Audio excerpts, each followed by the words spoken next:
Value zone hyper mart Nandamuri Balakrishna గారిచే November 28న నాచారంలో గొప్ప ప్రారంభం.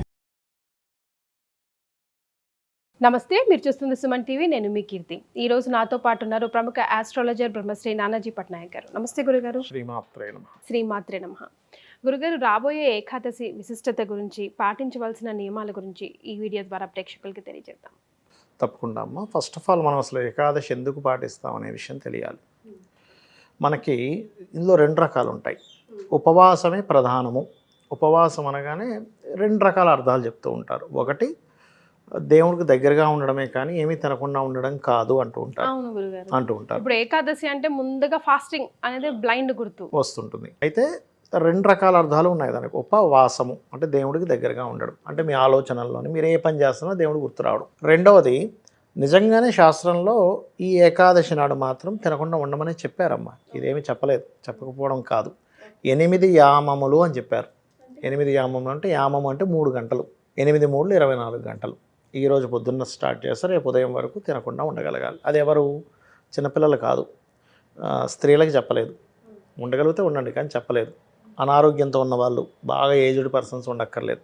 మీరు ఉండలేము, షుగరో బీపీఏ ఉంది, ఉండాల్సిన పనేం లేదు. చక్కగా ఏ పండో ఏదో తీసుకొని అల్పాహారం తీసుకొని ఉండొచ్చు, తప్పేం కాదు.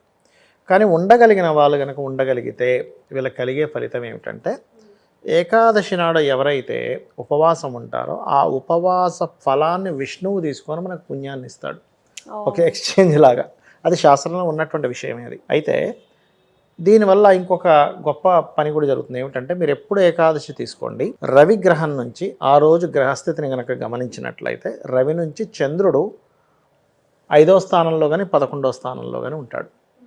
5 లేదా 11 స్థానాల్లోనే ఉంటాడు ఏకాదశి నాడు. ఎందుకు అలాగా అంటే, చంద్రుడు మనస్కారకుడు, రవి ఆత్మకారకుడు. పంచమ స్థానం కానీ లాభస్థానం కానీ ఇచ్చే ఫలితాలు ఏమిటంటే, ఇమ్యూనిటీని పెంచే ఎనర్జీ ఇచ్చే సమయాలు అంటారు వాటిని. సమస్త జీవకోటికి ఇమ్యూనిటీ పెరిగే టైం అది. మీకు ఇమ్యూనిటీ పెరిగే టైంలో లోపల బాడీలో ఉండేటువంటి సిస్టమ్ ఏదైతే ఉందో, అప్పుడు ఫుడ్ వేస్తున్నాం అనుకోండి, ఆ టైంలో ఫుడ్ని అరిగించే పనిలో ఉంటుంది, ఇమ్యూనిటీ పెంచుకునే టైంలో ఉండదు. ఈ 15 రోజులకు ఒకసారి మనకి ఏకాదశి వస్తుందమ్మా. 15 రోజులకు ఒకసారి మీరు కనుక ఏమీ తినకుండా సైలెంట్గా ఉంటే లోపల అదేం చేస్తుంది అంటే, క్లీనింగ్ ప్రాసెస్ పెట్టుకుంటుంది. దీని మీద జపాన్లో ఒకతనికి నోబెల్ బహుమతి కూడా వచ్చింది. దీని మీద ఏకాదశి ఉన్న వ్యక్తికి ఏంటి ఫలితాలు అనేది రాశాడు ఆయన. క్యాన్సర్స్ రావట్లేదు, దీర్ఘవ్యాధులు రావట్లేదు, కాస్త దీర్ఘకాలం బతుకుతున్నారు, ఎక్కువ హెల్త్ ఇష్యూస్ రావట్లేదు అని దాని మీద రీసెర్చ్ చేసి రిపోర్ట్ ఇస్తే ఆయనకి నోబెల్ బహుమతి ఇచ్చారు. మన మహర్షులు ఎప్పుడో చెప్పారు ఇది ఆరోగ్యానికి మంచిది. ఇవి ఇప్పుడు వచ్చేటువంటి ఏకాదశికి ఉండేటువంటి ప్రత్యేకత ఏమిటి అంటే, ఇది పర్టికులర్గా చంద్రుడు కన్యా రాశిలో కేతువుతో ఉండగా వస్తున్నాడు. అలాంటప్పుడు మనం చేసే ఏకాదశి వల్ల కలిగే ఫలితం ఏమిటంటే, మొట్టమొదటిగా మన బుద్ధి వికసిస్తుంది. ఎటువంటి విషయాల్లో? అప్పుల విషయాల్లో. ఇప్పుడు మనం చూడండి, మిస్క్యాల్కులేషన్ వల్లే పిచ్చి పిచ్చిగా మనం క్రెడిట్ కార్డ్ అక్కడ వాడేసి ఇక్కడ వాడేసి, అయ్యో ఇప్పుడు ఈ బిల్లు ఎలా కట్టాలని టెన్షన్ పడుతూ ఉంటాం. అంతే కదా. అప్పులు తగ్గుతాయి ఫస్ట్ ఈ ఏకాదశి చేయడం వల్ల. అయితే ఎవరికైనా తీవ్రంగా అప్పులు ఉన్నాయనుకోండి, ఏకాదశి నాడు శ్రీమన్నారాయణుని, లక్ష్మీదేవిని ప్రార్థన చేసుకొని, విష్ణువుడు కూడా ప్రార్థించి ఓం అపర్ణాయై నమః అనే మంత్రం చేసుకోవాలి. ఎంత మీరు ఓం అపర్ణాయ నమః అనే మంత్రం చేసుకుంటే అంత తొందరగా మీకు ఫైనాన్షియల్ క్రైసిస్ నుంచి బయటపడతారు. మీకు అనిపించవచ్చు ఇది ఏమిటంటే అలా ఎలా బయటపడతాము, అది ఎట్లా నా పని నేను చేసుకుంటే బయటపడతానేమో అంటే, అలా కాదు. ఇక్కడ ఏంటంటే, భగవంతుని యొక్క అనుగ్రహం ఉన్నప్పుడు ఏదో రూపంలో భగవంతుడు మనకి ఉన్న శాలరీ హైక్ అవ్వడానికో, బిజినెస్ డెవలప్ అవ్వడానికో మన బుద్ధి అలా పనిచేసేలా చేస్తాడు. నేను ఇక్కడే ఎందుకు ఉండాలి, నేను ఇంకొంచెం ఇంకేదైనా కోర్సెస్ నేర్చుకుని హై లెవెల్కి వెళ్ళొచ్చు కదా అనే ఆ వ్యక్తి టైం స్పెండ్ చేస్తాడు. దీని మీద ఒక వృత్తాంతం కూడా ఉంది. అంటే ఈ అపర్ణాయ నమః అనే మంత్రం మీద ఒక బ్రాహ్మణుడు ఉండేవాడమ్మా. ఆయన మంచి చాలా సత్యవాది, అన్నీ చక్కగా చేసుకునేవాడు. కానీ ఆయన కర్మ కొద్దీ ఆయన చేయకపోయినా వాళ్ళ పూర్వీకులు అంటే తండ్రులు తాతలు చేసిన అప్పు ఈయన మీద పడింది, మీరు కట్టాల్సిందే అని. ఈయన ఏదో అప్పుడప్పుడు ఉన్నప్పుడు అడపాదడప ఏదో కొంత డబ్బులు ఇచ్చేవాడు, ఈయనకు అంత సంపాదన ఉండేది కాదు. కానీ ఒకరోజు ఊరు వాళ్ళందరూ ఏం చేశారంటే, ఈయన ఇలా కాదు, ఈయన ఏదో చేసి మొత్తం మీద మనం ఈయన దగ్గర తీసుకుందాం డబ్బులు అని చెప్పని ఇంటికి వచ్చారు. ఈయన రోజు అమ్మవారి ఆరాధన చేసేవాడు. ఒక్కొక్క నామంతో, లలిత సహస్రనామాల్లో ఒక్కొక్క నామంతో పూజ చేసేవాడు. అందరూ వచ్చారు, వాళ్ళ భార్య చూసి ఏమంటే పూజ చేసుకుంటున్నారు, కూర్చోండి వస్తారని చెప్పింది. లోపలికి వెళ్ళి చెప్పింది అప్పుడు వాళ్ళు వచ్చారు అని. అప్పుడే సరిగ్గా అపర్ణ అనే నామంతో చేస్తున్నాడు. గుర్తుకొచ్చింది ఆయనకి, అమ్మ అపర్ణ అంటే అప్పులు తీర్చే తల్లి అంటారు, పర్ణములు విడిచిపెట్టింది అంటే శివుడి కోసం తపస్సు చేస్తూ ఆకు కూడా తినలేదంట, ఎండిన ఆకు కూడా స్వీకరించలేదు, అంత తపస్సు చేసింది శివుడి కోసం అమ్మవారు. అంటారు కదమ్మా ఏమిటమ్మా నాకు ఈ అప్పుల బాధలు అనుకుని మళ్ళీ చంపలేసుకున్నాడు. చిచి నిన్ను అడగాల్సింది ఇదా, అప్పులు తీర్చు, డబ్బులు ఇవ్వు, టీవీ ఇవ్వు, ఫ్రిడ్జ్ ఇవ్వు అడగాలి.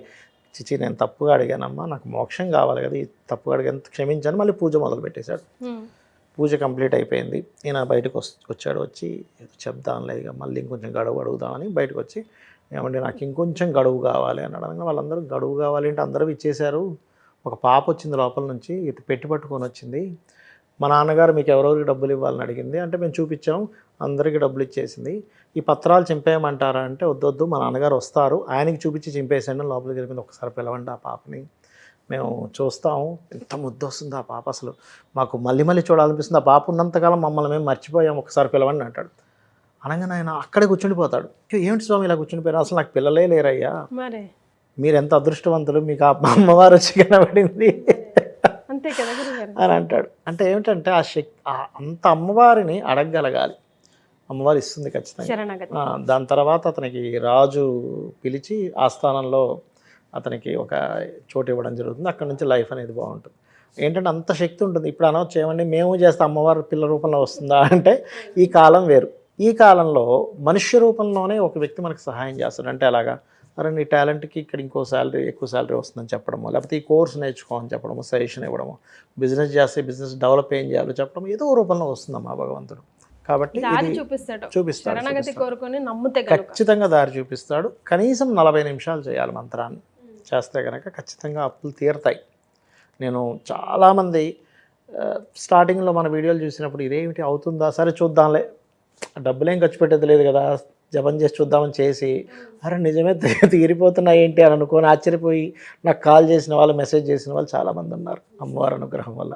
కానీ మన ఈ వీడియో కూడా చాలా మందికి కూడా ఉపయోగపడుతుంది గురుగారు.